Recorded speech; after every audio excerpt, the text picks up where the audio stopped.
Buddy Rogers, wrestler. Herman Gustav Rohde Jr., February 20, 1921 – June 26, 1992, better known by the ring name Buddy Rogers, was an American professional wrestler.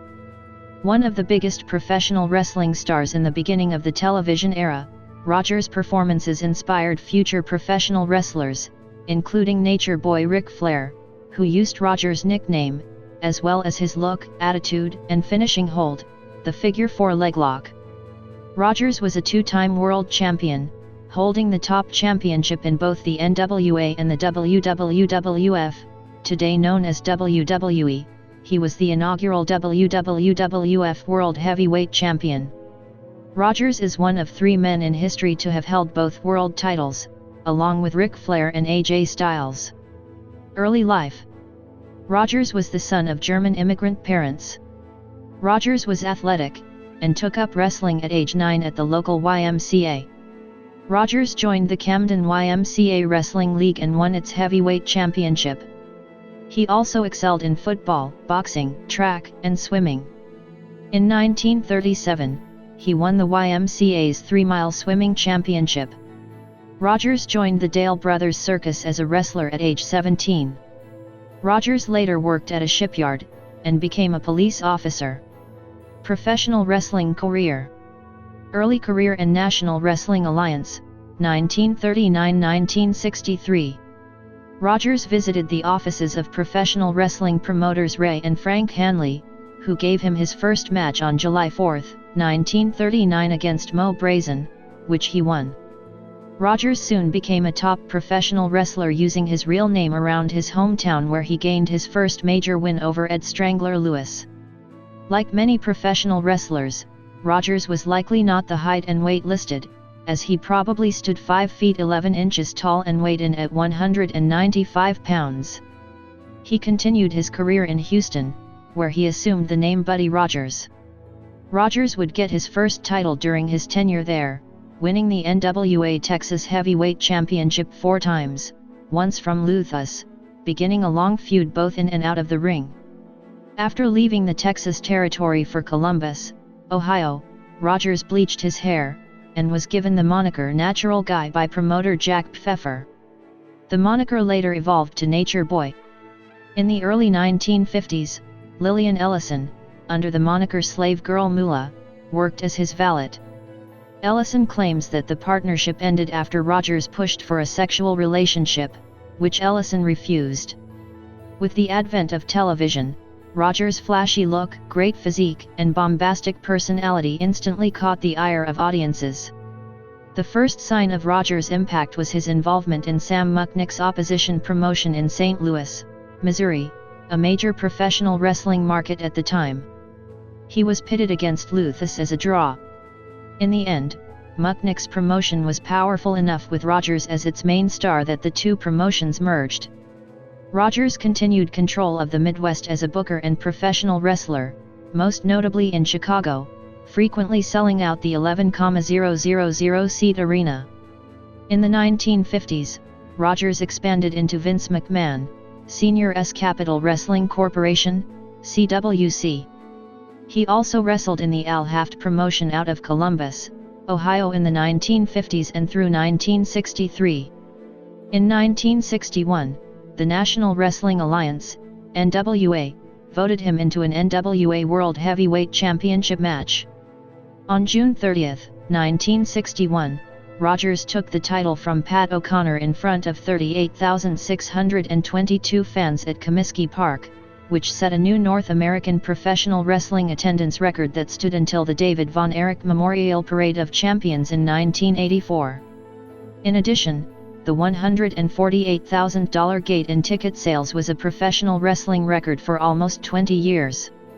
The contest, which was a 2 out of 3 falls match, was billed as the match of the century, during which both men had gained a pinfall.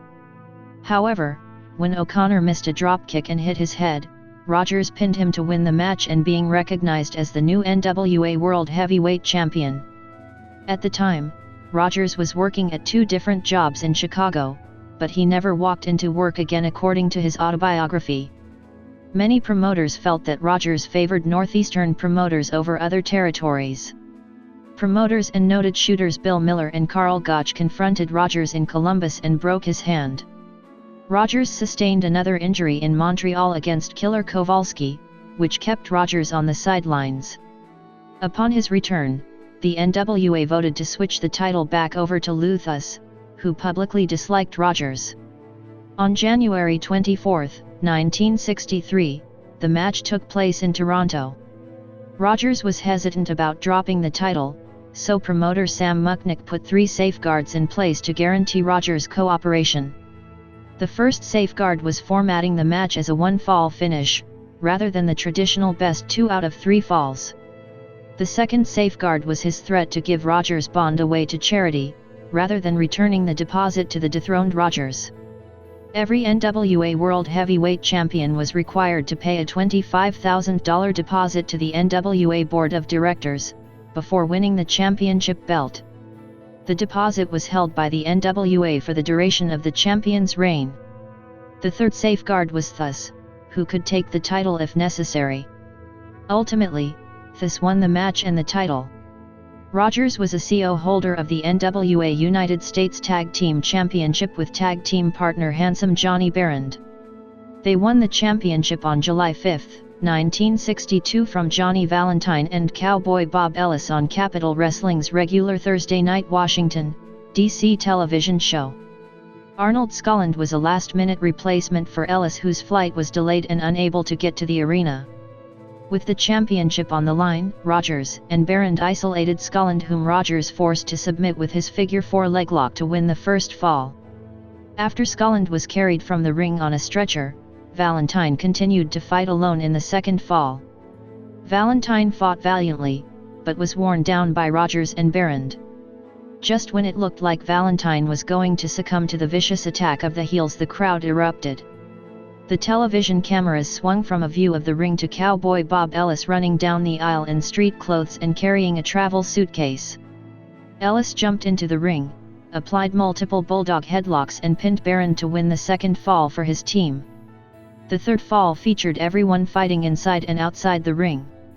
Finally, Ellis and Barend collided in the corner and knocked each other out.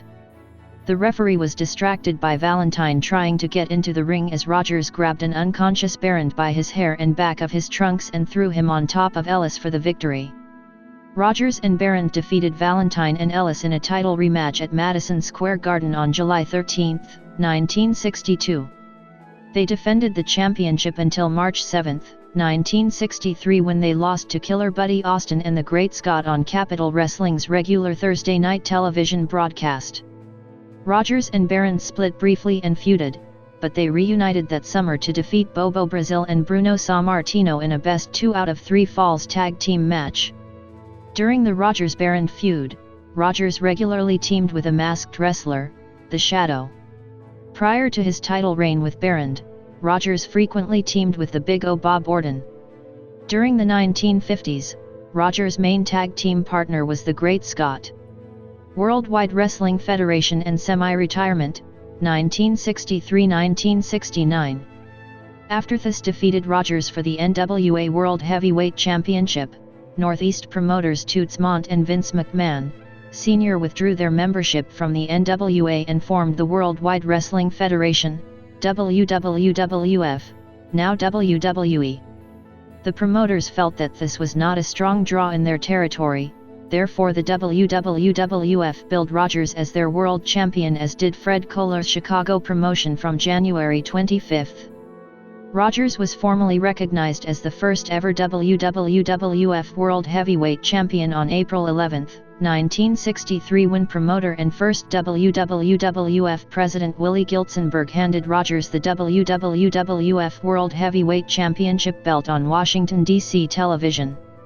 Giltzenberg explained that Rogers won a wrestling tournament in Rio de Janeiro, Brazil, although it was fictional. WWE.com currently cites April 25, 1963 as the beginning of Rogers' reign.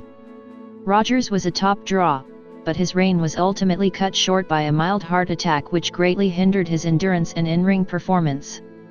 Vince McMahon, Sr., and Toots Mondt were in a panic and hid Rogers' medical problems. In an emergency title switch, Rogers put over Bruno Sammartino in a quick 48-second match on May 17, 1963 in Madison Square Garden.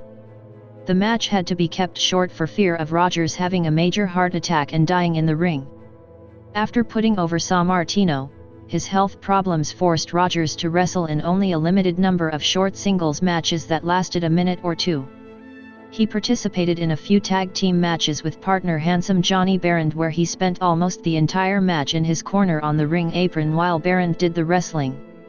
Rogers defeated Hans the Great Mortier in less than a minute with the figure 4 leglock in Madison Square Garden and teamed with Handsome Johnny Barend to take 2 out of 3 falls via pin from Sammartino and Bobo Brazil, with Rogers pinning Sammartino for the final fall. The big rematch was to be held October 4, 1963 at Roosevelt Stadium in Jersey City, New Jersey. The tickets were printed with Rogers' Sammartino on them. However, it was announced that Rogers was retiring and Gorilla Monsoon, who had won a tournament, got the title shot that night.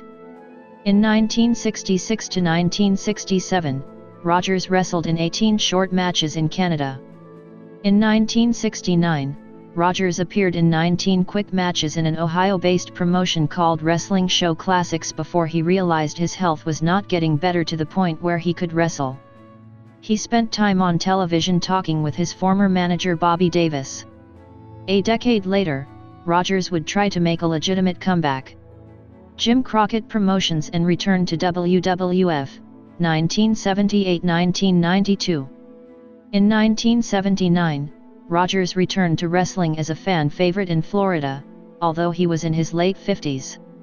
He later moved up to Jim Crockett Promotions, JCP, in the Carolinas as a villain manager managing professional wrestlers like Jimmy Snuka, Ken Patera, Gene Anderson, Dewey Robertson, and Big John Studd. His most notable moment during his run in the Carolinas was his feud with the new Nature Boy Ric Flair, before Rogers put over Flair on July 9, 1978. After his time in Mid-Atlantic Championship Wrestling, MACW, he moved back into WWF, where he was a fan favorite manager and part-time professional wrestler who also hosted the interview segment Rogers' Corner until 1983. Rogers was instrumental in helping turn Jimmy Snuka into a fan favorite, leading to Rogers managing Snuka for his feud with Lou Albano and Ray Stevens. During the feud, Rogers broke his hip and retired from professional wrestling for good. His show was replaced by Victory Corner, which would later be replaced by Piper's Pit. He would continue to make sporadic appearances in the WWF until 1984, right before the beginning of the rock and wrestling era. End of career and death. He was set to wrestle yet another Nature Boy, this time Buddy Landel, in a comeback match for the Tri-State Wrestling Alliance, TWA, a predecessor of Extreme Championship Wrestling ECW, in early 1992, but the promotion went out of business and the match never occurred. Later in the year, Rogers was weakened by a severe broken arm and suffered 3 strokes, 2 on the same day. He was put on life support and died a short time afterward on June 26, 1992. Legacy. Lou Thus, Rogers' longtime colleague and frequent opponent, described Rogers' early impact in his memoir, Hooker. Rogers is remembered by fans and performers alike as one of the top all-time stars in the business, but it's probably not common knowledge just how influential he was. He broke into the business somewhere around 1941 as a hero-type personality, with little more going for him than a good body and natural charisma in the ring, which is actually a pretty good beginning, and he was a hit almost from the start. He had that indefinable something fans responded to, and he was sharp enough to build upon what he had, paying attention to what got a reaction from the fans. What evolved over several years was the Nature Boy, the prototype of the cocky, strutting, sneering, arrogant peroxide blonde villain that is almost a tired wrestling cliché today. Rogers invented the character, and I believe he did it better than anyone. Thus continued, he was also one of the first guys to rely a lot on what we called flying moves in the ring: body slams, drop kicks, pile drivers, ricochets off the ropes into his opponent, action moves that are commonplace today. All of those moves were in use before Rogers came along, but they were used sparingly. Most of the wrestling prior to Rogers' emergence was done on the mat. Rogers was the first to use flying moves in quantity, staying off the mat, and the style was so popular with the fans that other wrestlers, including me, followed his lead. Another Rogers contribution to modern professional wrestling was his bombastic interviewing style. Professional wrestlers might talk and converse with interviewers, but Rogers bragged and boasted about how great he was and how pathetic his opponents were. After winning the NWA World Heavyweight Championship from Pat O'Connor in Chicago in 1961, Rogers accepted the title belt and then took the microphone and shouted, "To a nicer guy it couldn't happen." This type of bombastic style went over well with the fans and has been followed ever since. However, Rogers was not well liked during his prime years because he had a habit of taking advantage of opponents in the ring. During his prime years, he was known as much for his distinctive peacock-like strut as for his wrestling performance. He was also very skilled at drawing heat during interviews, with the smug "to a nicer guy, it couldn't have happened" being his catchphrase of sorts whenever he was victorious.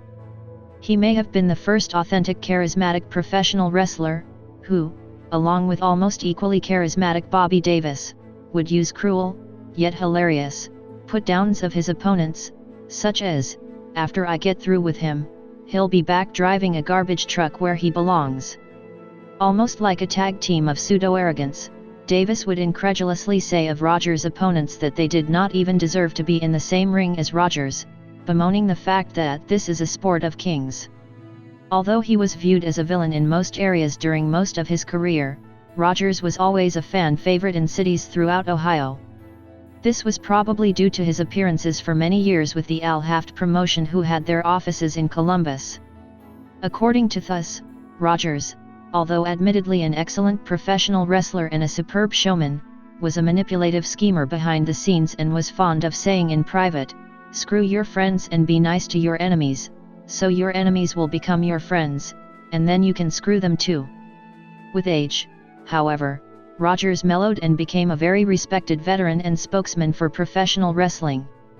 Rogers had one of the longest consistent top drawing periods of any main eventer, 15 years, and the ability to draw in several different territories successfully.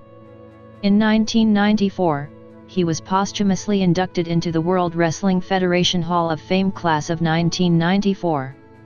Fellow professional wrestler Ric Flair, from early in his career to the present day, adopted the Nature Boy gimmick from Rogers as a tribute to him.